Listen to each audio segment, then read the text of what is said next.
Employees contract ட்ரெயினர்ஸா என்ன சொல்றது, contract operators எங்க பங்களாதேஷ்லயா பாகிஸ்தான்லயா? பெம்மல் கேஜிஎஃப்ல. இப்போ நாங்கள் ஒரு கேஸ் போட்டுக்கிறோம். பெம்மல் கான்ட்ராக்ட் எம்ப்ளாயீஸ் ஒரே வேலை செய்கிற ஒரே கூலி கூடியாங்க. அதுவும் சட்டம் தான். சட்டத்தில் அப்படி இருக்குது. 25(2)(5)A கேஸை போட்டுக்கிறோம். கேஸு சட்ட பிரகாரம் தான் இருக்குது. அவன் அப்ஜெக்ஷன் போட்டுக்கிறான். அவன் பிஎம்எல்ன்ற பேரை வந்து அவங்க தவறாக யூஸ் பண்ணிட்டுக்கிறாங்க. இப்போ நம்ம பெம்மல் வேலை செய்கிற என்ன சொல்லணும்? பெம்மல் தான் சொல்லணும். கான்ட்ராக்டை பர்மனெண்ட் நான் சொல்லிட்டோம். அதான் அப்ஜெக்ஷன் போட்டுக்கிறான். இப்போ 2, 3, 4 இயரிங் ஆச்சு. அடுத்த மாதம் என்னைக்குது?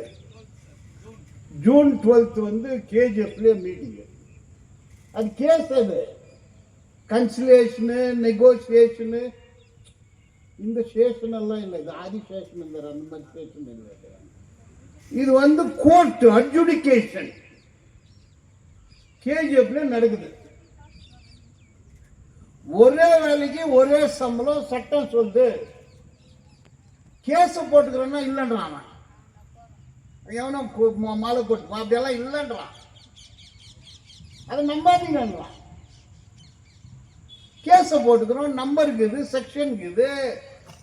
மேனேஜ்மெண்ட் பயந்துன்னு வந்து அங்கே நிற்கிறான். அது மேலே இன்ஸ்பெக்ஷன் ஆகிக்குது. சட்டம் இது இல்லையா பொய்ன்னு சொல்லிட்டாங்களா? அதை அது சொன்ன ஏற்றுக்க மாட்டானுங்க அவனுங்க. நான் 10 வருஷத்துக்கு முன்ன இங்கே வந்து ஸ்ட்ரைக் பண்ணும்போது சொல்லிட்டு போனேன், நீங்கள் இப்படி எல்லாம் பண்ணால் 20 ரூபாய் 25 ரூபாய் தான் கொடுப்பான். அதுக்குன்னு சட்டம் இருக்குது. அந்த முறையில் போனால் ஏற்றுக்கலாம் அவன். அப்போ இந்த அப்ஜெக்ஷன் ஸ்டேட்மெண்ட்ல என்ன போட்டுக்கிறான்னா, 17வது வருஷம் செட்டில்மெண்ட் ஆகிடும், இவ்வளோதான் ஒத்துன்னு போயிட்டாங்க அவங்க. அதை மீறி இவங்க ஒரே வேலைக்கு ஒரே சம்பளம் கேட்குறாங்கன்னால அப்ஜெக்ஷன் போட்டுக்கிறான். அந்த அப்ஜெக்ஷனை டுபாக்கூடு. அது கோர்ட்டில் நிற்காது. நீ வேலை செய்யறது உண்மை. நீ டர்னர் படிச்சுக்கிற, ஐடிஐ படிச்சுக்கிற, அப்பண்டிஸ் படிச்சுக்கிற, நீ அங்கே வேலை செய்கிற, இல்லைன்னு சொல்ல முடியுமா? நீ டிசிஎல், அது வேற டிசிஎல். அந்த டிசிஎல் கூட நான் தான் யூனியன் நடத்திருந்தேன். ஸ்ரீகாந்த் கூட தெரியும். இந்த சர்வீஸ் வெயிட்டேஜ் கேஸ் கழிச்சுட்டு பிறகு மேனேஜ்மெண்ட் காலில் விழுந்துட்டு விட்டாங்க. குளோரி, வின்சென்ட், ரவிக்குமார் போய் கேட்டு பாரு. அவனுங்கள கேஸை கழிச்சுட்டு கேஸ் மேனேஜ்மெண்ட் கிட்ட கொடுத்துட்டு டுபாக்கூர் ஆயிட்டானுங்க. ஈக்குவல் பே ஃபார் ஈக்குவல் ஒரு கேஸ் 8 வருஷத்துக்கு 10 வருஷத்துக்கு முன்ன போட்டேன். அந்த ஃபைல் எல்லாம் சுட்டி குப்பில போட்டானுங்க. இந்த மாதிரியான ஆளுங்க கூட வந்து அவனே மண்ணவாரி தலைமையில போட்டுக்கிறது. அப்போ அந்த கேஸ் நம்ம போட்டுக்கிறோமா? உண்மைதானே? அது பொய்யா? பொய் சொல்லுங்கிறா? கேஸ் போட்டுக்கிறோம். கேஸ் நடந்துருக்குது. நெக்ஸ்ட் சிட்டிங் கேஜிஎஃப்ல. அவர் சொன்ன நீயே வா கேஜிஎஃப்ல நடக்கட்டும் அப்படின்னு சொல்லிக்குது. பட் அவன் நம்மாட்டுன்றான். யாரோ வந்து சொர்க்கத்தை காட்டுவான். அந்த அல்லோலையா கூட்டத்தை அதோ பேர் வந்துட்டார், ஏசு அதோக்கிறாருன்னா நம்பிடுவாங்க. சூசேஷன் கூட்டம் மாதிரி இன்னமும் சொல்லிட்டு அப்படியே பேசுறானுங்க அவங்க. நீ இந்த கேஸ் போடாத வாங்க முடியாது. நான் சொன்னேன், நீ என்ன ஸ்ட்ரைக் பண்ணாலும் 30 ரூபாய்க்கு மேலே கொடுக்க மாட்டான்னு சொன்னேன் நான். அதே 30 ரூபாய் தானே எனக்கு தெரிஞ்சது. 30 ரூபாய்க்கு 7 வருஷம் ஒன்றும் அக்ரிமெண்ட் போடுவானா?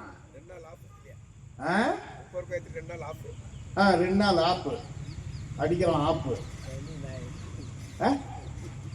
நீ பர்மனன்ட் ஆகணும்னா நீ டெல்லியில கேஸ் பண்ணணும். Section 10(1) contract regulation and abolition ஆக்ட்ல நீ டெல்லியில கேஸ் பண்ணணும். அதுதான் சட்டம். அவனுக்கு என்ன பண்ணானுங்கன்னா 3 லட்சம் 3,000 ரூபாய். ஸ்ரீகாந்த் 1300 பேர் 3000 ரூபாய் எத்தனை லட்சம் ஆச்சு ஐயா? 39 லட்சம். சொல்லிய 39 லட்சம் ஹைகோர்ட்ல ரிஜெக்ட் பண்ணிட்டாங்க. ரிஜெக்ட் தானே சொல்லணும். ஒரு யாரோ ஒரு பெரிய வீரப்புலி, பெரிய படிப்பாளி, அவர் பேரெல்லாம் சொல்றதில்லை நாங்க, வரலாற்று சிறப்பு மிக்க தீர்ப்புன்னு வாட்ஸ்அப்ல போடுறாரு. தோத்துட்ட கேஸ். எதையா வரலாற்று சிறப்பு மிக்க தீர்ப்பு? தோத்துட்டு ரிஜெக்ட் பண்ணிட்டாங்க. இது வந்து மெயின்டெனபிள் இல்ல அப்படின்னு தள்ளுபடி பண்ணிட்டது. வரலாற்று சிறப்பு மிக்க தீர்ப்பு, எல்லாருக்கும் பெர்மனன்ட் ஆகுதுன்னு உட்கார வச்சிட்டாங்க. பெர்மனன்ட் ஆகுது எல்லாம் நம்பி 20 நாள் உட்காந்துது. நான் சொன்ன 3வது நாள் நான் ஒரு தமாஷா சொன்னேன், தோசை சுடணும்னா தவா வரும், தவா இல்லாத தோசை சுட முடியுமா? வெறும் தவா மாவு இருந்தால் தோசை ஆயிடுமா? நெருப்பு வேணும். நெருப்பு, தவா, தோசை, மாவு 3 தான் தோசை ஆகுது. மாவே இல்லை, வெறும் வெறுகு வெறுகு வச்சுக்கிறாங்க. தவாவும் இல்லை, மாவும் இல்லை. மாவு இல்லையா? அதுக்கு யாரும் அவன் இன்னமும் மசால் தோசை கதையெல்லாம் நானும் சொல்றது இல்லை. இன்னும் எங்க வேற கதை சொல்லி அப்ப ஹைகோர்ட்ல தீர்ப்பு என்ன வந்துச்சுன்னா நான் சொல்றதுதான் வந்துச்சு. உனக்கு பர்மனெண்ட் ஆகணும்னா போய் கேஸ் போடுன்னு அங்க இது வரைக்கும் போடல. இன்னும் போய் சொல்லுங்கிறான் உங்களுக்கு வந்து பர்மனெண்ட் ஆகுது. இது வந்து தொழிலாளிக்கு துரோகம் இல்லை. இது இதைத்தாயா பண்ணி பண்ணி பண்ணி இந்த நிலைமை.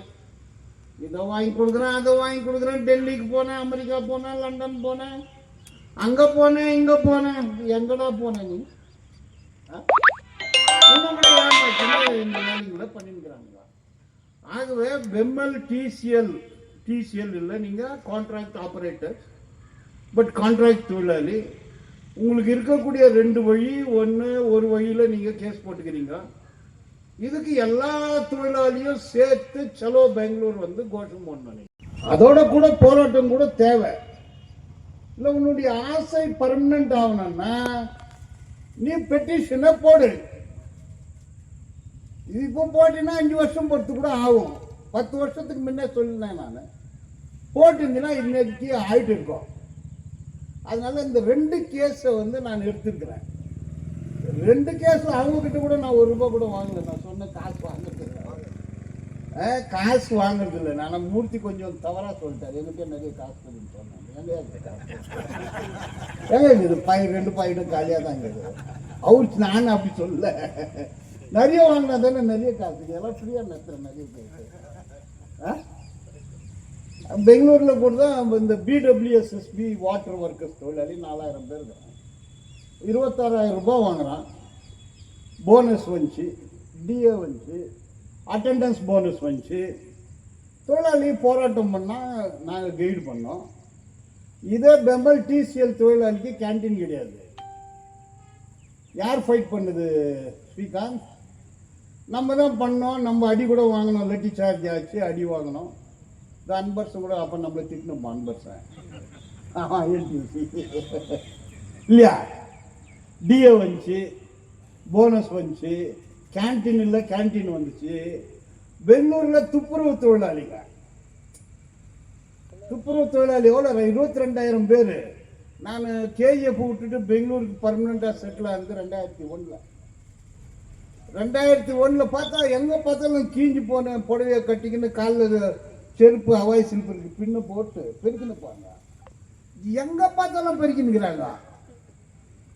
எவ்வளோ சம்பளம்னா ₹700.